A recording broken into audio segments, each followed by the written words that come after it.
The old grievous moral and spiritual conditions are passed away. Behold, the fresh and new has come.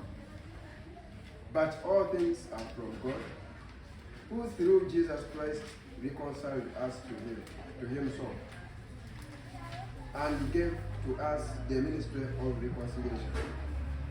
19. It was God personally present in Christ, reconciling and restoring the world for favor with himself, not counting up and holding against their trespasses, but cancelling them and committing to us the message of reconciliation. 20. So we are Christ's ambassadors, God making his appeal as it were through us. We as Christ's personal representatives beg you for his sake to lay hold of the divine favor now offered you and be reconciled to God. 21. For our sake he made Christ virtually to be sin, who knew no sin, so that in and through him we might become endued with viewed as being in an example of the righteousness of God, what we ought to be, approved and acceptable and in right relationship with him by his goodness. Amen. Okay, in verse 17. It said, you are a new creation in Christ. What part of you became that new creation?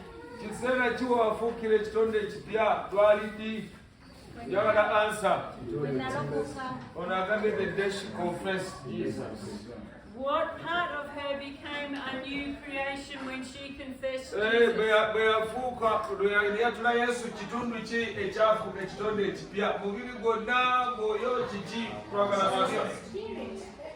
The what?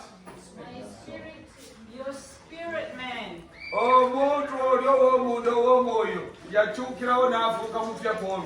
When you were born into this world,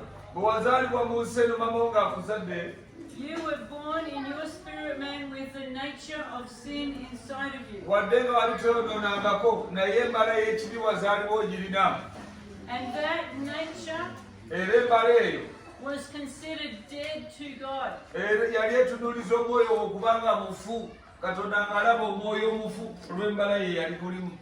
That sin nature that we have been born with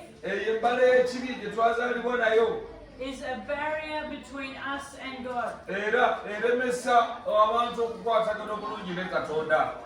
When we get born again, that old sin nature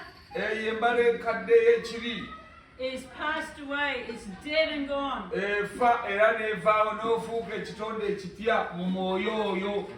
And in your spirit man,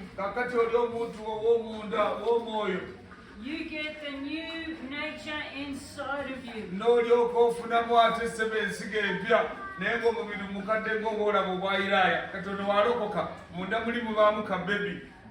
And that is the nature of God inside of you.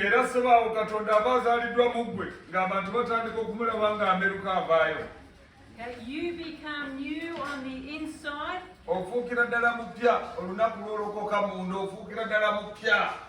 It's a newness in quality. What a quality.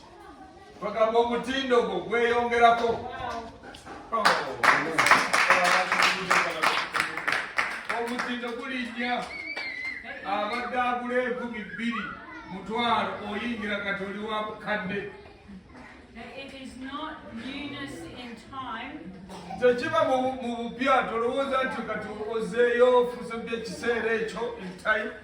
But it's new in that you have the new nature inside of you.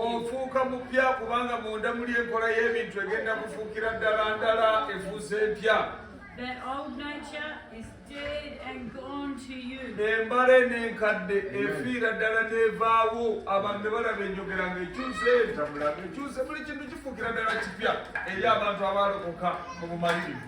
You have a new spiritual condition. N'obeera n'embeera nga mpya ey'omwoyo omuli munda mu ggwe.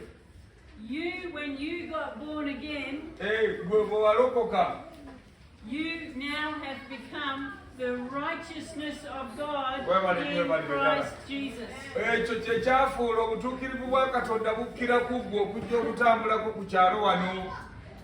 Ofuuka obutuukirivu bwa Katonda. Okay? You became right with God. Enkolagana ne Katonda etandika okutereera, mutandika okukwatagana n'okunyumya. That barrier between you and God has been removed. Ekibaddewo ekikonko ekiremesa gwe ne Katonda okwatagana kiviirawo ddala. And now you have the freedom and the right Otandika okufuna eddembe n'ebbeetu to come to the very throne of God. okutuuka ewa Katonda n'omutegeeza by'oyagala. Amen? Amen. Abantu abatalokose tebalina buyinza kusaba Katonda. Okay. It says in verse 18, we have been reconciled to God.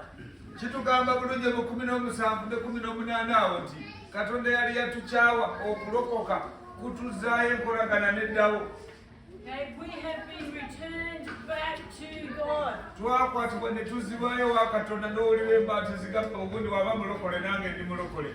And we can now freely fellowship with Him. Tusobola bulungi nnyo okunyumya n'okukwatagana ne Katonda atannalokoka tusobola. And that's what He wants from us. Era ekyo Katonda kyayagala n'olaba omutamivu ndi naloosa eggulu oliroota otya.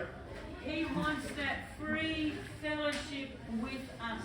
Katonda ayagala enkolagana eyo etaliimu kwemutyamu gyetaliimu nsonyi.